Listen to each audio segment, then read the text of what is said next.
The Time Machine. Laissez-moi vous conter une légende. Celle de la cité de Troie, symbole de prospérité et de richesse. Le roi Priam y règne depuis des décennies et fait perdurer la civilisation troyenne, présente dans l'histoire de l'humanité depuis des millénaires. Ce roi a deux fils, le premier, le prince Hector, son fils aîné, futur roi de Troie, se distinguant comme le plus vaillant guerrier de son pays. Et puis le jeune Paris, son second fils, fougueux, est livré au plaisir de sa position de prince. Pendant ce temps, dans le lointain royaume de Sparte, le roi Ménélas vit heureux avec sa belle et très jeune épouse, prénommée Hélène. Le destin de Troie. Ce sera lors d'un long voyage, entrepris par les deux princes de Troie vers Sparte, dans un but diplomatique et d'alliance commerciale, que commencera cette histoire.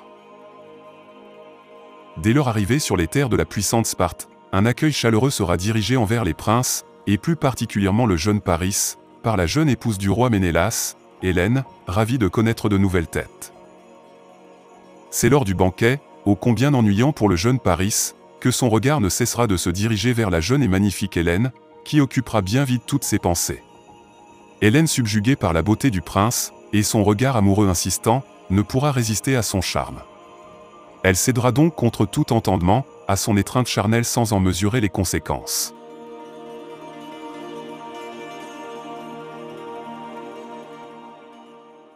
Ce sera le temps de la fuite pour les jeunes amants, le matin même de leurs ébats, et profitant du départ de l'expédition troyenne, qu'Hélène dans un temps premier, se cachera dans les cales du bateau princier, voguant vers le retour. Les côtes et les hautes murailles de Troie sont en vue. Bien que le prince Hector se soit manifesté contre cet enlèvement souhaité par les deux amoureux, le retour des enfants prodigues devrait quand même ravir le roi de Troie. L'arrivée de ce nouveau couple princier inattendu pourrait-elle recevoir une approbation du peuple et de Priam le roi stratège? Cela reste incertain. Cependant Hector à la barre du navire craint le pire pour l'avenir.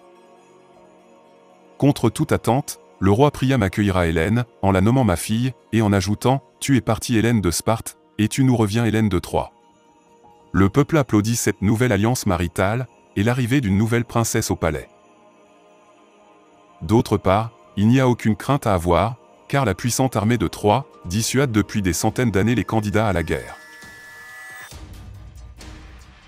Mais de l'autre côté de Troie, à l'ouest, le roi Ménélas est entré dans une rage folle, et rassemblant son armée, il demandera de l'aide à son frère Agamemnon, roi de Mycène. Il sait que si son frère le rejoint, cela sera tous les États grecs qui rentreront en guerre à ses côtés. Agamemnon acceptera le défi, mais pas tant pour l'honneur de son frère, bafoué dans son orgueil, mais pour sa soif de l'or. S'ensuivra Ulysse, le puissant et talentueux roi d'Ithaque, apportant stratégie et expérience de la guerre. Puis cela sera le tour d'Ajax et d'Hercule, le colosse légendaire. Pour faire simple, cela sera tout le monde grec qui se mobilisera pour cette future guerre. Il ne restera plus qu'à convaincre Achille, l'icône de la Grèce antique. Pour cette mission, Ulysse sera l'émissaire choisi, pour se rendre sur l'île de Larissa, afin de rencontrer Achille, et son cousin et amant Patrocle, pour les convaincre de rentrer en guerre. Pour Achille, ce ne sera pas l'or qui le motivera pour entrer dans ce conflit, qu'il sait extrêmement dangereux, mais la recherche de la gloire, lui assurant la mémoire éternelle envers les hommes. Il acceptera donc le défi, et rejoindra la puissante armée grecque, avec ses myrmillons. Dans chaque port de la plus petite cité grecque, à la plus puissante comme Athènes, Corinthe ou Thèbes, des embarcations puissamment armées prennent la mer, pour finir par former la plus impressionnante armada du monde antique. Direction la cité de Troie. Objectif, détruire la cité, et ramener Hélène à Sparte. Le débarquement aura lieu sans trop de résistance. Les Troyens préférant se retirer en défense, derrière leurs murailles réputées indestructibles. Les Troyens avaient en fait anticipé l'invasion grecque, et possédaient des réserves de nourriture pour plusieurs années. Cependant Hector, observant les manœuvres des Grecs, aperçoit le puissant Achille, entouré de ses myrmillons. Soudainement un frisson le parcourra. Cela sera le doute qui envahira son esprit. Le doute venant de lui, impossible. Lui, l'indomptable guerrier troyen aux victoires multiples, craignant le pire, pour le destin de son pays. C'est ainsi qu'Hector rentrera dans Troie, le cœur noué d'angoisse.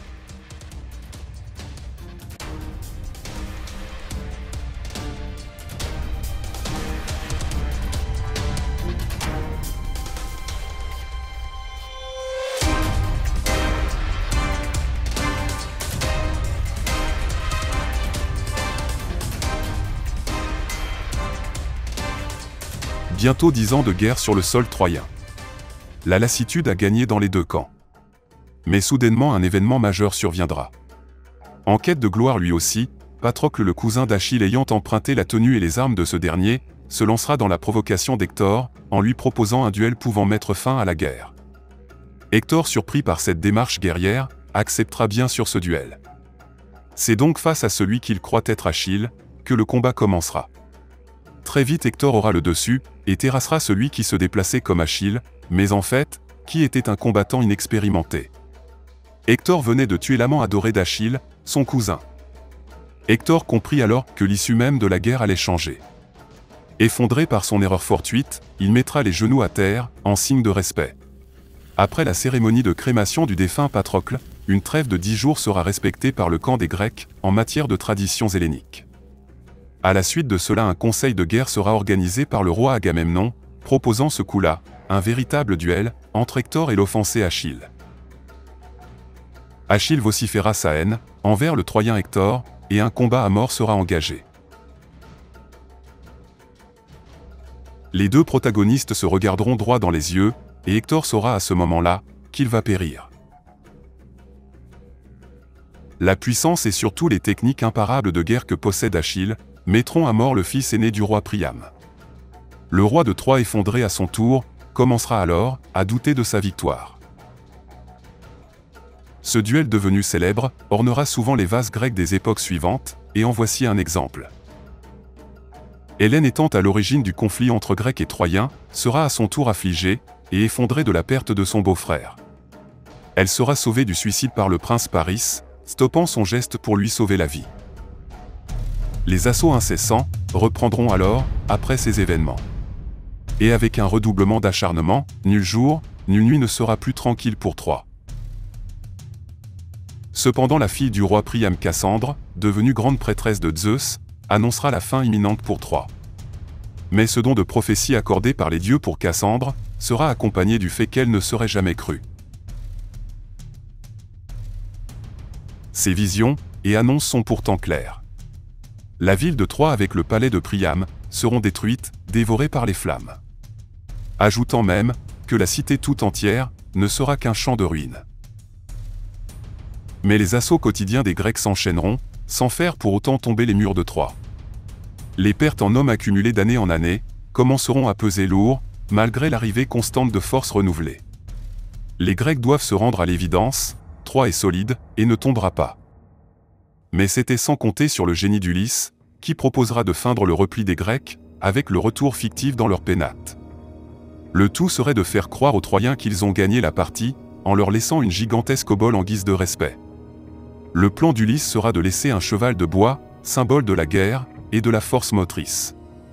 Une sorte de cadeau d'adieu laissé aux Troyens pour leur bravoure, et leur courage. Les Troyens s'engageront sans problème dans le piège tendu par les Grecs. D'autant que ces derniers, pour être crédibles, avaient caché leur flotte loin du regard troyen. De plus, ils faisaient circuler à qui veut l'entendre, que la mort d'Hector était pour eux une victoire certaine. Les Troyens tomberont donc dans cette machination diabolique, connue plus tard, sous le nom de cheval de Troie, le symbole même de l'intrusion, par excellence.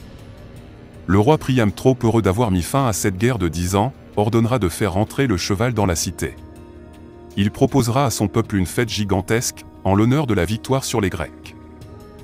Mais le plan d'Ulysse, constitué à placer suffisamment d'hommes dans le corps du cheval, pour que le moment venu, en faveur de la nuit avancée, et la baisse de vigilance des Troyens, de faire intervenir efficacement ce commando. Agissant de l'intérieur de la cité, il devenait facile pour eux d'ouvrir les portes de la ville. Numériquement supérieurs, et extrêmement motivés, les troupes grecques s'engageront alors massivement dans la ville, commençant le massacre des Troyens désarmés et à moitié groggy, par la fête qu'ils venaient de vivre. Cela sera le chaos, comme promis par Cassandre. Le roi Priam sera traqué comme un rat dans tout son palais.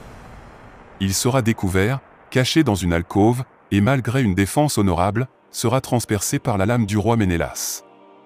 Le roi de Troie est mort, emportant avec lui sa civilisation millénaire.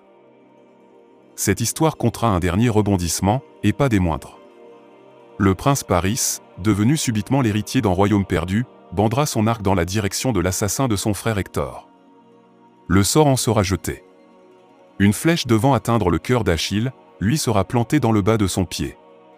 Le coup n'est pas mortel en soi, mais il rendra Achille dans l'impossibilité de se déplacer.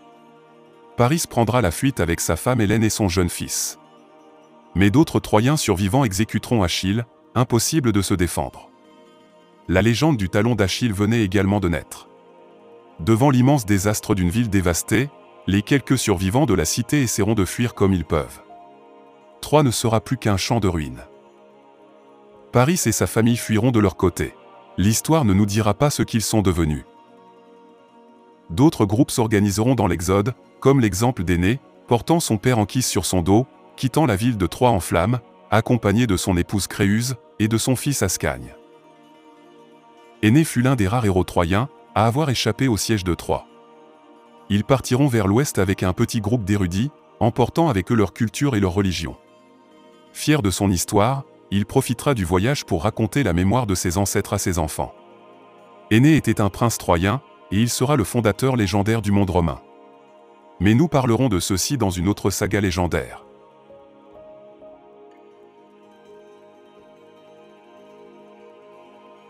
Merci d'avoir suivi ce programme, et d'être fidèle à MLQ. Je vous dis à bientôt pour d'autres aventures animées.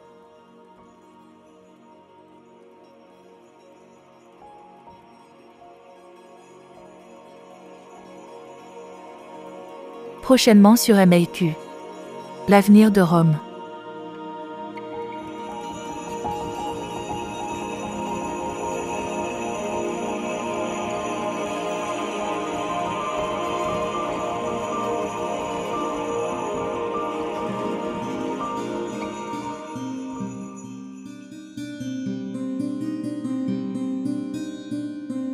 The Time Machine.